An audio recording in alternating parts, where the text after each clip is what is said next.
La matinée du 1er juillet est faste pour le Nord. Mais l'arrivée d'unités supplémentaires va conduire à l'engagement général que Lee cherchait justement à éviter à Gettysburg. Le général Howard, commandant le 11e corps d'armée, arrive avant midi. Il observe le repli temporaire du 197e régiment de New York avant le rassemblement des troupes nordistes et la prise de la voie ferrée le long d'Oak Ridge. Il interprète à tort ce mouvement comme le repli de l'ensemble du 1er corps d'armée et envoie un message allant dans ce sens à George Meade. Après la mort du général Reynolds, Howard assume le commandement de l'ensemble des forces nordistes sur le champ de bataille et pressentant l'attaque de Ewell, il ordonne à la division du général Schurz de s'interposer. Mais le flanc gauche de Schurz ne jouxte pas le flanc droit du 1er corps d'armée qui tient encore la voie ferrée. Et des unités sudistes de Ewell, commandées par le général de division Robert Rhodes, s'infiltrent dans cette ouverture. Ce n'est pas une bonne journée pour Rhodes. Il a abusé d'un mauvais whisky la veille. Cet homme, qui d'après Douglas Southall Freeman ressemble à un véritable dieu nordique de la guerre, va attaquer n'importe comment. Pour commencer, Edward O'Neill, seul, fait mouvement vers le sud, en longeant Oak Ridge. Ce faisant, il tombe sur les Yankees, derrière la route de Mummasburg. Il est repoussé. Puis, faisant mouvement vers le sud depuis Oak Hill et traversant la route de Mummasburg à travers ses champs, les troupes de Caroline du Nord d'Alfred Iverson arrivent, inconscientes et sans leur chef.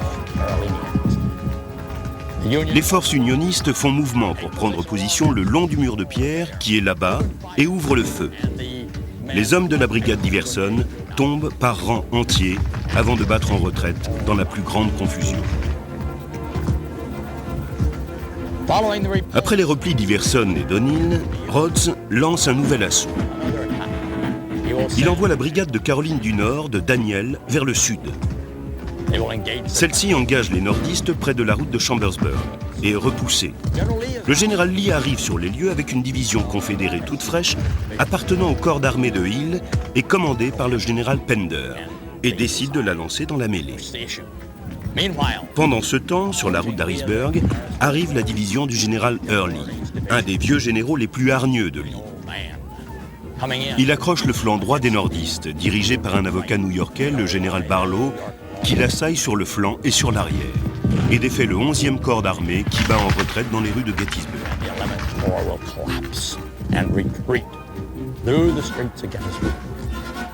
Dans le même temps, les hommes du général Heath repartent en avant, soutenus par ceux de Pender.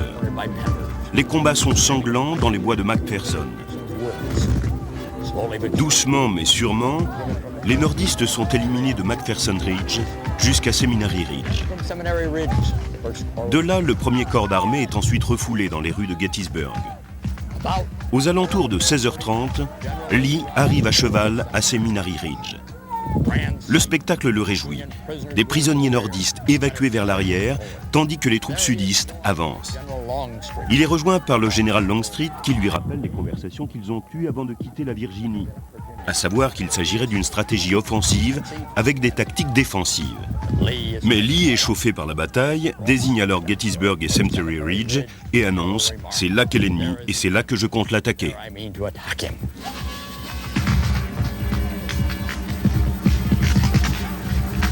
En se repliant, le 1er corps d'armée nordiste traverse Gettysburg et se dirige vers le sud-est, droit sur Cemetery Hill, un point de ralliement choisi à l'avance.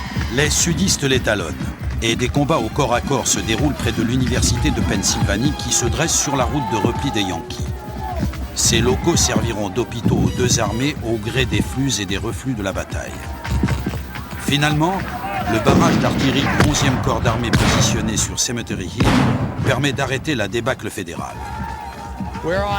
Nous sommes ici sur East Cemetery Hill.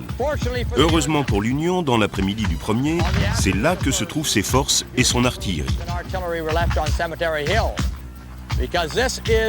C'est aussi le point de ralliement où les troupes fédérales se regroupent après les succès remportés par les confédérés entre le milieu et la fin de l'après-midi. Quand les nordistes arrivent ici, un homme, qui a l'étoffe d'un vrai général, vient de faire son apparition. le général Hancock. Il est venu de Taneytown sur ordre du général Meade pour évaluer la situation. Il rencontre le général Howard et décide avec l'accord de celui-ci que Gettysburg est l'endroit idéal pour livrer une bataille défensive. La topographie l'exige, les routes qui mènent ici, le terrain et le fait que l'Union passe par les pistes de l'intérieur et soit en supériorité numérique. Les Confédérés vont en effet devoir se disperser pour attaquer cette position. Tactiquement, on n'aurait pas pu faire meilleur choix. Pendant ce temps, Lee a ordonné oralement au général Ewell de prendre si possible position sur Cemetery Hill et Culp's Hill.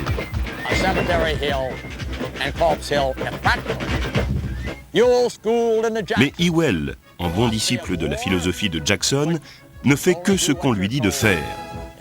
Il s'avère incapable de s'adapter à Lee et de profiter de cet ordre. L'occasion pour les Confédérés d'occuper Culp's Hill et East Cemetery Hill, si jamais elle a existé, s'évanouit au soir du 1er.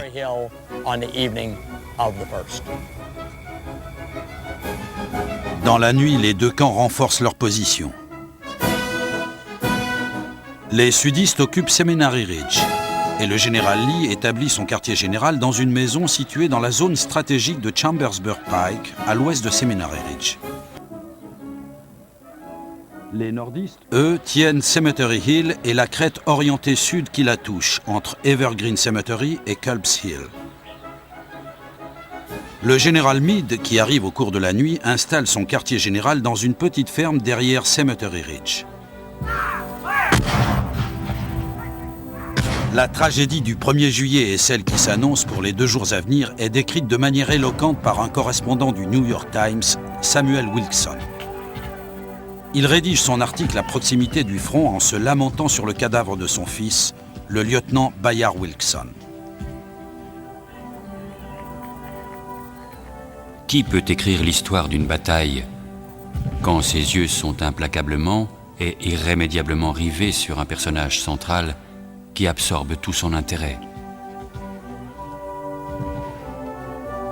Le cadavre d'un fils aîné, écrasé par un obus, sur une position où sa batterie n'aurait jamais dû être envoyée, et abandonné à la mort dans un bâtiment où le chirurgien n'ose même pas rester.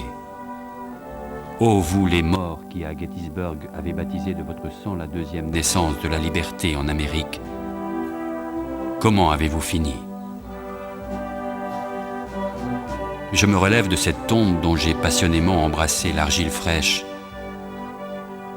Je regarde alentour et je vois le Christ embrassant le champ de bataille. Sa main droite ouvre les portes du paradis, tandis que sa gauche fait signe à ses formes mutilées, sanglantes et gonflées, d'y monter.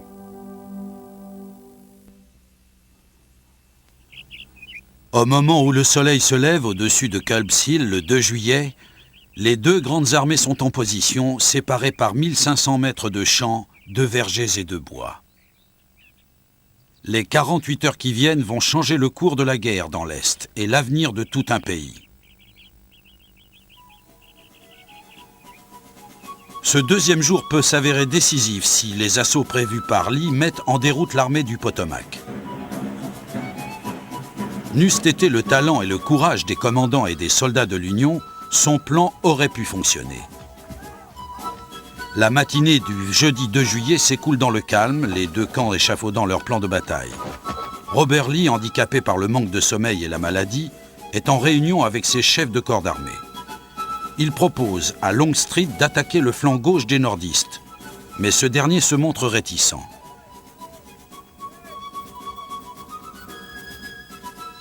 Après le départ de Longstreet, Jeb Stuart arrive au QG de Lee. Ces hommes font route vers Gettysburg après avoir fait une incursion dans des zones déjà explorées par l'infanterie confédérée. L'aide de camp de Stuart, le commandant Henry McClellan, se souvient comment Lee, très en colère, accueille Stuart sur un ton de reproche. « Eh bien, général Stuart, vous arrivez enfin !» De l'autre côté de la route d'Emmitsburg, George Meade, qui a lui aussi peu dormi, se montre aux yeux d'un de ses aides de camp, vif, hardi, joyeux et optimiste. Le front nordiste s'étire en forme d'hameçon entre Culp's Hill et Cemetery Hill au nord et la pointe nord de deux collines, Big et Little Round Top, au sud. Le corps d'armée le plus méridional est sous les ordres du général Daniel Sickles. Ce politicien à la carrière controversée a fait la une des journaux 4 ans plus tôt à Washington quand il a été acquitté du meurtre de l'amant de son épouse après avoir plaidé pour la première fois de l'histoire américaine le motif d'homicide justifiable. Pendant la majeure partie de la journée du 2 juillet, les seuls soldats nordistes présents sur Little Round Top appartiennent aux transmissions. Sur notre droite, au nord, se trouve le 3e corps d'armée du général Sickles, fort de 10 000 hommes. Mais Sickles s'inquiète du terrain élevé qui borde la route d'Emmitsburg. Sans en avertir le général Meade, aux environs de 15 heures, il fait avancer ses troupes.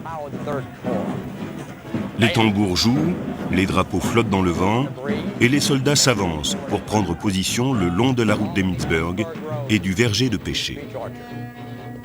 Un verger qui va devenir un saillant. De là part le front qui s'étire vers Oaks Ridge, puis jusqu'à l'antre du diable. Sickles dispose ses hommes très en pointe et sans aucun soutien. Le général Meade s'en inquiète quand il l'apprend. Mais entre-temps, le général Longstreet a mis en ordre de bataille ses 15 000 hommes. Les généraux Meade et Sickles chevauchent vers le verger de pêcher.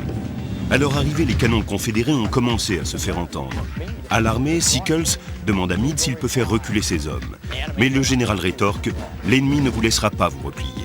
Les obus explosent, le cheval de Meade s'affole et rue, et les confédérés avancent.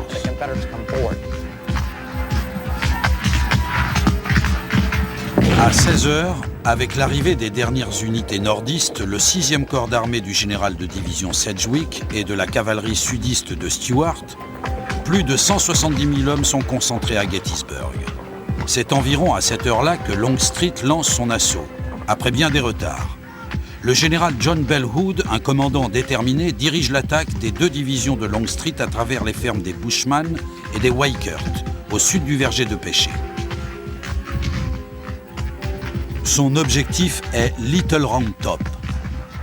Ses éclaireurs l'ont informé qu'il n'y a là-bas aucun Yankee. La colline donne accès à des chariots de ravitaillement peu gardés, mais aussi au flanc gauche très exposé du front fédéral. Mais d'abord, les brigades de pointe de Hood, commandées par les généraux Evander Law et Jerome Robertson, doivent affronter des troupes fédérales à l'antre du diable et sur Little Round Top. Pendant ce temps, le général Warren, le chef du génie du général Meade, est arrivé à Little Round Top. À ce moment-là, ne s'y trouve qu'un détachement de transmission aux ordres du capitaine Norton. Son sens de la topographie fait sentir à Warren que c'est une position clé. Suivi de son adjoint, il chevauche à travers Plum Run et remonte Oaks Ridge, où il s'entretient avec le capitaine Smith, qui commande un régiment d'artilleurs de New York. Il lui ordonne de tirer quelques obus, ce qui provoque beaucoup d'agitation sur le front. Un de ces obus blesse le général Hood, qui commande une des divisions de Longstreet. Warren envoie ensuite Randall Mackenzie trouver des hommes pour garnir Little Round Top. Mackenzie tombe d'abord sur la brigade du colonel Strong Vincent du 5e corps d'armée de Sykes. Vincent a reçu l'ordre de renforcer les troupes de Sickles, mais comprenant la gravité de la situation, il conduit sa brigade sur la crête de la colline, juste avant l'arrivée des premiers confédérés. Vincent, un avocat de Pennsylvanie réputé pour son intransigeance, a reçu l'ordre de prendre position sur Little Round Top. Au moment où ses hommes arrivent sur la crête, ils se placent dans cet ordre, de droite à gauche. 16e du Michigan, 44e de New York, 83e régiment de Pennsylvanie et, à l'extrême gauche de toutes les armées nordistes, le 20e régiment du Maine de Joshua Chamberlain. Les confédérés avancent et franchissent la crête de Big Round Top. Il s'agit des 15e et 37e régiments d'Alabama. Face aux positions du 16e régiment du Michigan s'avancent les 4e et 5e du Texas et le 4e d'Alabama. Ils progressent en tailladant à tout va. Le 16e du Michigan commence à céder et il semble alors que l'Union s'achemine vers un désastre. Pendant ce temps, le régiment de pointe de la brigade de Weed fait son apparition sous le commandement du colonel Patrick O'Rourke. C'est le 140e de New York. O'Rourke est sorti major de sa promotion à West Point en 1861, la même classe que Custer. Il dispose ses hommes en colonne. Sans se déployer, ils vont charger les 4e et 5e du Texas et le 4e d'Alabama. O'Rourke est tué et un bon nombre de ses hommes tombent à ses côtés. Mais Texans et Alabamiens doivent stopper avant de faire machine arrière. Les positions de l'Union sur Big Round Top tiennent bon. Pendant ce temps, sur le flanc gauche de l'Union, sur Little Round Top, les 350 hommes du 20e du Maine, face à plus de 700 soldats d'Alabama, se battent pendant 20 minutes avec l'énergie du désespoir. Finalement, Chamberlain ordonne une charge à la baïonnette. Ses hommes partent à l'assaut et les 2 régiments d'Alabama doivent battre en retraite en direction de Big Round Top, avec le 20e régiment du Maine à leur trousse. Ainsi, le flanc gauche de l'Union sur Little Round Top, tenu par le 20e du Maine, et le droit, tenu par le 140e de New York, tiennent bon. La bataille fait aussi rage dans le verger de Péché, à l'antre du diable, Rose Farm et dans le champ de blé, la totalité du corps de Longstreet s'étant jetée dans la mêlée. Vers 5 heures de l'après-midi, sur la gauche de Hood, la division de Lafayette-McLaws se met à avancer vers son objectif, le verger de Péché, le saillant que Sickles trouvait si confortable quand il y a disposé ses troupes. Avec les hommes de Barksdale en fer de lance, la division de McLaws déferle sur le verger de Péché et repousse les nordistes sur la petite pente de Cemetery Ridge. Mais le combat n'est pas encore terminé. Vers 6 heures du soir, la division d'Anderson du corps d'armée d'Ambrose Hill se lance dans la bataille. Il s'agit surtout de la brigade de Wright, dont les soldats de Géorgie traversent le glacis et parviennent à la crête de Cemetery Ridge. Pendant un moment, ils ont une vue plongeante sur ce qui s'étend au-delà. S'il avait reçu du soutien, cet assaut aurait pu s'avérer décisif. Mais en l'absence de renfort et à l'issue d'un après-midi long et sanglant, les hommes de Wright doivent se replier. Lee remarque néanmoins qu'ils ont frôlé le succès.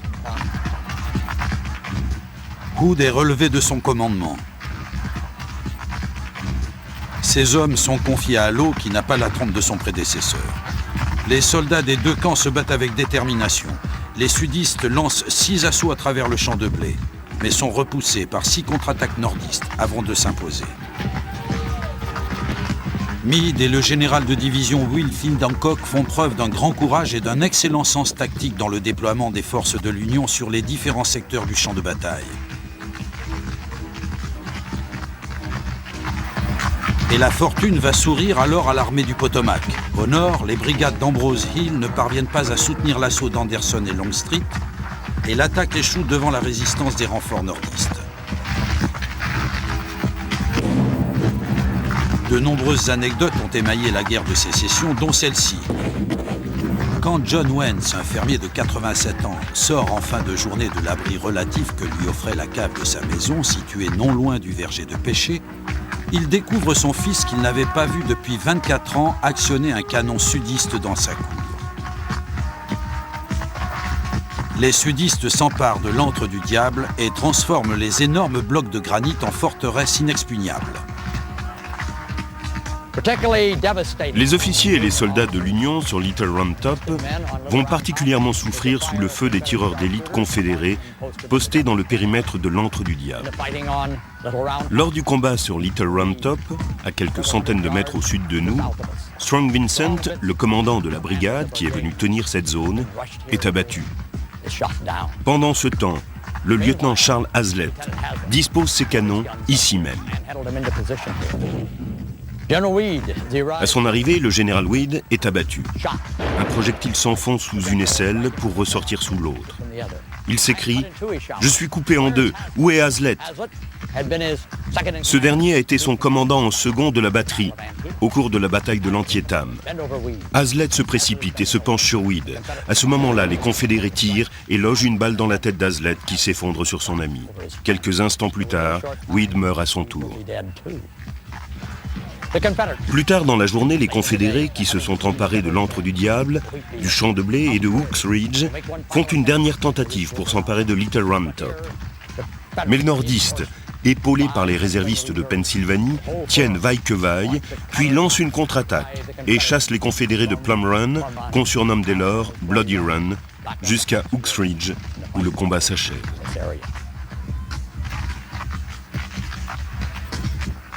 Au soir du 2 juillet, Lee se tourne vers le flanc droit de l'Union. Le général Ewell doit alors manœuvrer devant l'Union dans le périmètre de Culp's Hill et de l'East Cemetery Hill. Et si l'occasion se présente, il doit attaquer. À 6 heures du soir, il entame sa manœuvre. Les canons confédérés ouvrent le feu depuis Benner's Hill. Mais surclassés par l'artillerie nordiste, les sudistes sur Benner's Hill doivent abandonner leur position. À 19h30, les confédérés marchent sur Culp's Hill. L'Union a retiré presque tous les hommes qui se trouvaient dans le secteur pour renforcer son flanc gauche qui commençait à s'effriter. Les Confédérés en profitent donc pour avancer. George Sears Green va alors devenir un héros de l'Union. Ayant fait ériger des ouvrages de terre, il tient Culp's Hill. Les Confédérés ne parviennent à s'emparer que d'une petite tête de pont en dessous du sommet de la colline. Puis, sur le coup de 8 heures du soir, sur les pentes d'East Cemetery Hill, sur le flanc gauche des Confédérés, s'avancent les soldats de Caroline du Nord de Trimble et sur le flanc droit, les Tigres de Louisiane de Harry Hayes. Ils gravissent les flancs de la colline avec les soldats de Caroline du Nord du colonel Avery, qui est abattu. Il s'écrie alors « Dites à mon père que je suis mort en faisant face à l'ennemi ». Au même moment, les soldats de Louisiane d'Harry Hayes déferlent sur la partie occidentale de la colline. En face de nous, les soldats du 11e corps d'armée se détachent et se ruent sur la colline. Les confédérés se déversent au milieu des canons ennemis. Un officier confédéré s'approche près de la batterie de Weidrich, pointe son arme vers un des artilleurs allemands et s'écrie « Cette batterie est à nous ». Un des autres artilleurs allemands s'empare de son refouloir et hurle « Non, à nous !» avant de désarçonner l'officier sudiste. Mais le général Hancock, qui entend des coups de feu en provenance du nord, c'est l'attaque de Longstreet qui est en train d'être repoussée, envoie des renforts en direction d'East Cemetery Hill. La nuit tombe alors sur ce terrible affrontement. Les Confédérés se replient et perdent leur tête de pont sur East Cemetery Hill.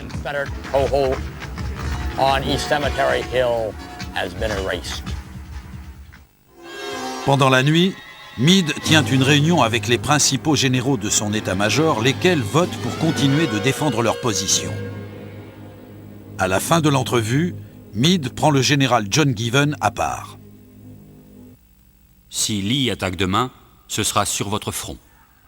Voilà ce que Meade annonce à l'homme dont les forces tiennent le centre des lignes nordistes à Cemetery Ridge. De l'autre côté de la ville, à Thompson House, Lee confère lui aussi avec ses subordonnés. Comme il l'a déjà fait, Longstreet propose d'envelopper les forces nordistes par la gauche en contournant Big Round Top. Mais Lee, curieusement encouragé par les événements de la veille, va accomplir la prédiction de Meade. Tôt dans la matinée du 3 juillet, bien avant que Lee puisse coordonner ses opérations, les combats reprennent dans le secteur de Culp's Hill. Vous vous en souvenez, en fin d'après-midi, le 2, les Confédérés avaient établi une tête de pont sur Culp's Hill. Mais le général Meade a dit au général Slocum de rassembler ses forces. Un combat terrible fait donc rage pour la domination de Culp's Hill de 4h30 du matin à 11h. On brûle beaucoup de poudre, les pertes sont terribles. On a tendance à les oublier en raison de ce qui va se passer au cours de l'après-midi. À 11h, les Confédérés sont expulsés de leur tête de pont de Culp's Hill et repoussés de l'autre côté de Rock Creek. Le flanc droit de l'Union a résisté.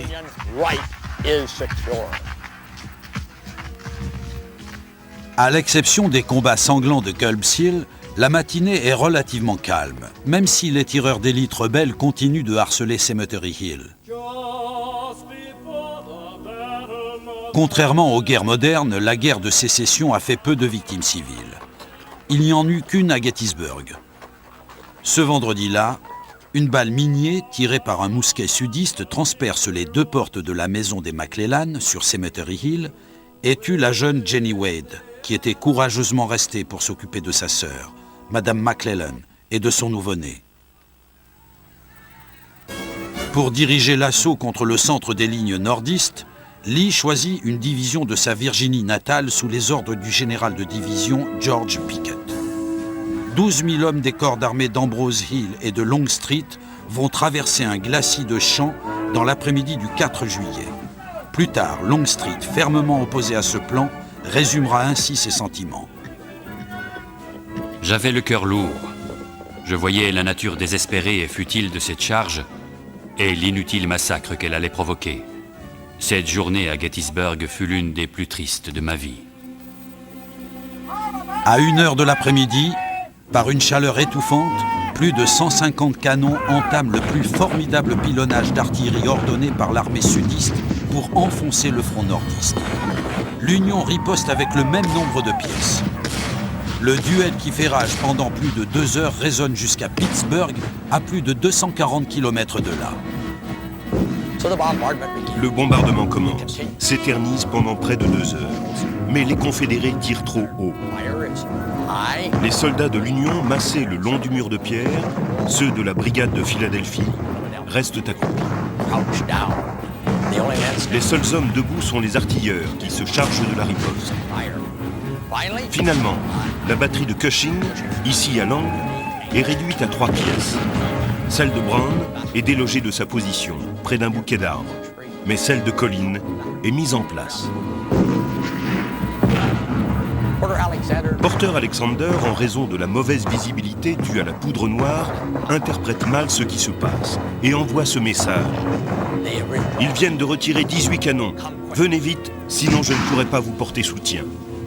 Le message est adressé au général Pickett, qui va aussitôt trouver le général Longstreet. Ce dernier est assis sur une barrière. Pickett lui annonce que ses hommes sont prêts à avancer. Incapable de répondre, Longstreet secoue la tête. Pickett prend alors position au milieu de sa division de 5800 hommes dans les bois de Spangler. Il ordonne à ses hommes de se préparer à charger. Souvenez-vous de notre vieille Virginie. Marche au pas cadencé, guide au centre, et les Virginiens se mettent en branle. À 15h, l'infanterie confédérée commence courageusement à traverser les 1200 mètres en terrain découvert qui séparent les deux crêtes. Objectif, un bouquet d'arbres situé environ au milieu des lignes nordistes. Un témoin oculaire décrit la scène. Une marée d'hommes armés, innombrables et infatigables, déferlait sur nous. Ils avançaient comme mus par une seule âme, dans un ordre parfait, par-dessus crêtes et pentes, à travers vergers, prés et champs de maïs, magnifiques, menaçants, irrésistibles.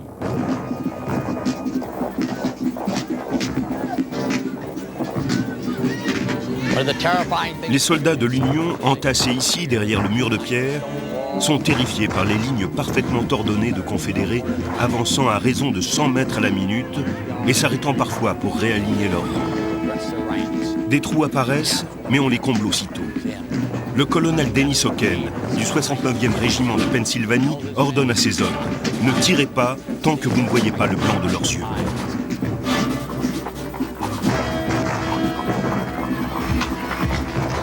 Un autre témoin oculaire décrit lui aussi cette charge. Bientôt, les colonnes ennemies émergent des bois.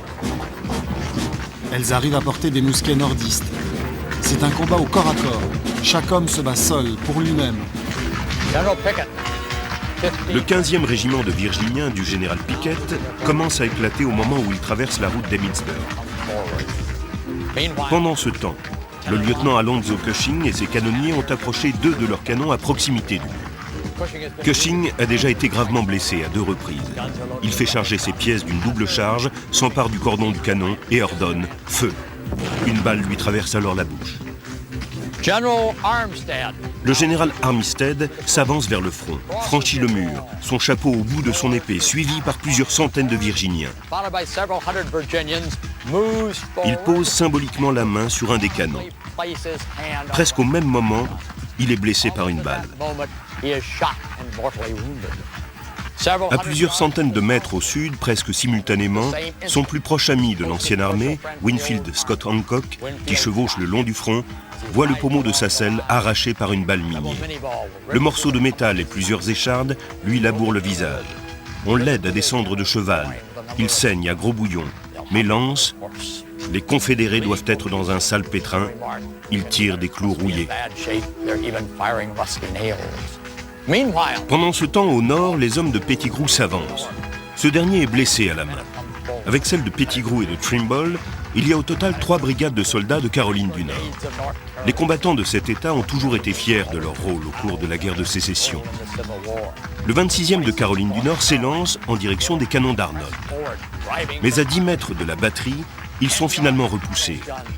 Les Nord-Caroliniens diront dès lors avec orgueil: on était les plus en pointe à Gettysburg, les plus en pointe à Chickamauga, mais les derniers à Appomattox. Entre-temps, le général Gibbon a envoyé des renforts dans ce secteur. Les forces nordistes s'avancent et lancent une contre-attaque terrible. En l'espace de 10 minutes, tout est fini. Les Confédérés battent en retraite se replient de l'autre côté du mur de pierre, à l'exception d'un grand nombre de prisonniers, puis de l'autre côté de la route d'Emmitsburg. Lee arrive sur le front, à cheval, et s'exclame « Tout est de ma faute.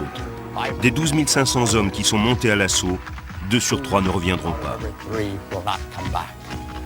Ces hommes seront tués, blessés ou portés disparus à l'issue de cette charge exceptionnelle baptisée par les hommes de Caroline du Nord charge de Pettigrew et par les Virginiens charge de Pickett. Ce fut un des actes les plus courageux de la guerre de sécession.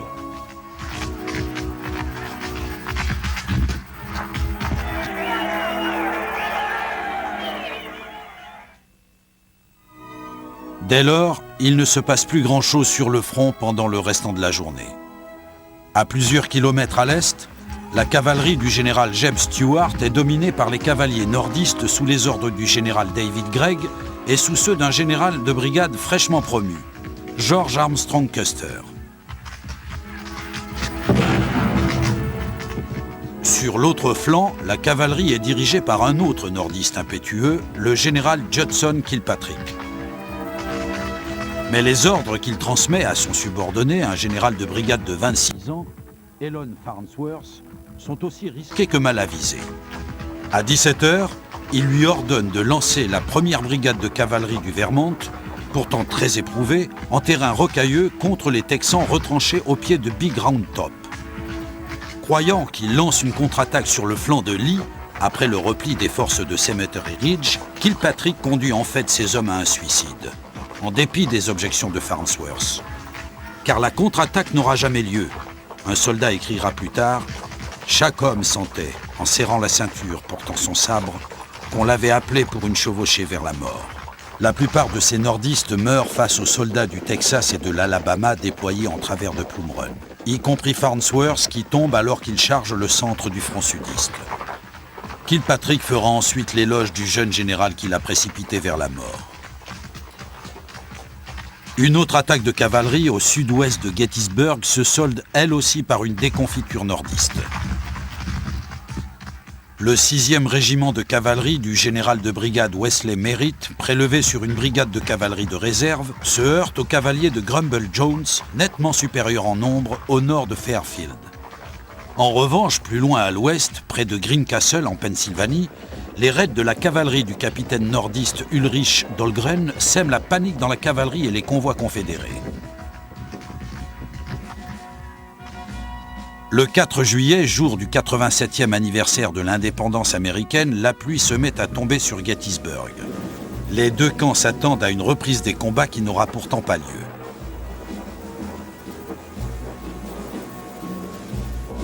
Le général Lee, consolant les survivants et contemplant le champ de bataille dévasté, déclare « C'est moi qui ai perdu cette bataille, et vous devez m'aider à m'en sortir du mieux que vous pouvez. » Ce soir-là, Lee se retire et retourne en Virginie en empruntant le chemin par lequel il est venu. Meade ne le poursuit pas, ce dont on lui tiendra rigueur plus tard. Une des raisons pour lesquelles il rechigne à le faire sont les 15 000 morts et blessés dont s'occupent les médecins et les fossoyeurs, ainsi que les milliers de prisonniers et de soldats isolés. Ce monument se dresse à l'endroit où la charge de Pickett et Pettigrew s'est disloquée. C'est un mémorial dédié à l'armée sudiste de Virginie du Nord, aux fêtes de sa gloire. Beaucoup le considèrent comme le point le plus haut de la déferlante confédérée. Les deux armées sont allées aux limites de l'endurance humaine et on ne peut leur demander plus. Pourtant, tout comme les autres soldats, marins et habitants du Nord et du Sud, ces hommes vont devoir endurer encore 2 ans de souffrance avant que cette guerre terrible s'achève enfin.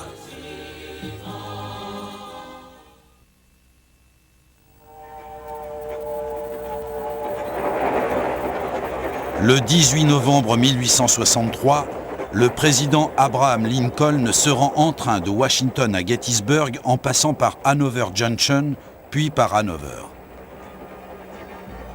Il passe la nuit au domicile d'un avocat, David Willis, sur la grande place de la ville. Le lendemain, il participe à la cérémonie à laquelle on l'a convié, la consécration du cimetière militaire de Gettysburg, en l'honneur des hommes tombés au combat, dont les corps reposent à côté d'Evergreen Cemetery, sur la colline qui fut le verrou de la défense nordiste.